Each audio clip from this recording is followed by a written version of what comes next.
H1B visa जो है 71% Indians को मिलता है। जिस किसी को भी H1B वीजा मिलेगा और उसके एम्प्लॉयर्स को कहा जाएगा कि भाई $1 लाख आप जमा करवाइए, तो फिर इसका डायरेक्ट असर हमारे भारत के लोगों को पड़ेगा। मेरी शिकायत ट्रंप से तो है, मगर सबसे ज्यादा शिकायत मेरे देश के प्रधानमंत्री से है।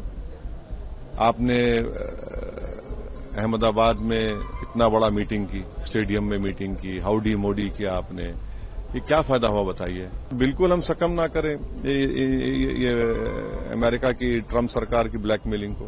तो बहुत बड़ा असर पड़ेगा ना, बहुत बड़ा असर पड़ने जा रहा है भारत के उन तमाम नौजवान लड़के लड़कियों पर जो बड़ी मेहनत करके आगे बढ़ते हैं। भारत में H1B वीजा जो है ज्यादातर पहले तो समझिए कि H1B वीजा जो है 71% इंडियंस को मिलता है। उसमें से बहुत बड़ा शेयर होता है तेलंगाना आंध्रा के जो टेकीज होते हैं। और इस बात का खास ख्याल रखिए कि जो भारत को करीब 125 बिलियन डॉलर का रेमिटेंस होता है।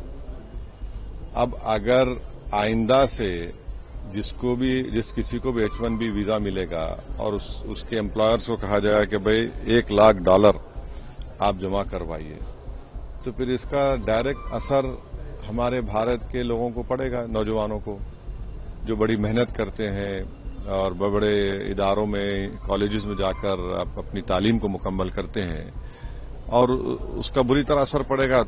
मेरी शिकायत ट्रंप से तो है, मगर सबसे ज्यादा शिकायत मेरे देश के प्रधानमंत्री से है।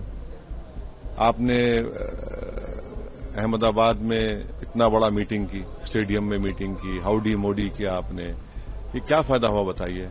और हम लोग क्या कर रहे हैं। मैं कोई पॉलिटिकल पॉइंट स्कोर करना नहीं चाह रहा हूं, मगर भारत सरकार को और खासतौर से मोदी सरकार को सोचना चाहिए कि ये सब जो पाकिस्तान का मिलिट्री चीफ जाकर खाना खाता है ट्रंप के साथ, फिर हमारे पड़ोस में हम देखते हैं कि पाकिस्तान और यूएस का ट्रेड एग्रीमेंट हो जाता है, ये सब इससे हो क्या रहा है। और फिर ये अगर इस पर हम कंट्रोल नहीं करेंगे तो फिर नुकसान हमारे इन बच्चों का होगा। और हम ये उम्मीद करते हैं कि हमारे जितने ट्रेड एग्रीमेंट्स, करीब 16 या 18 ट्रेड एग्रीमेंट्स हम डी-डॉलराइजेशन करके रुपीस में दे रहे हैं, वो करने की जरूरत है। और बिल्कुल हम सकम ना करें ये अमेरिका की ट्रंप सरकार की ब्लैकमेलिंग को। ये सब चीजें हो रही हैं। इसका H1B वीजा ठीक है, अब जो फरवरी के बाद होगा, जो सब कह रहे हैं, मगर बहुत बड़ा असर पड़ेगा ना, बहुत बड़ा असर पड़ने जा रहा है भारत के उन तमाम नौजवान लड़के लड़कियों पर जो बड़ी मेहनत करके आगे बढ़ते हैं।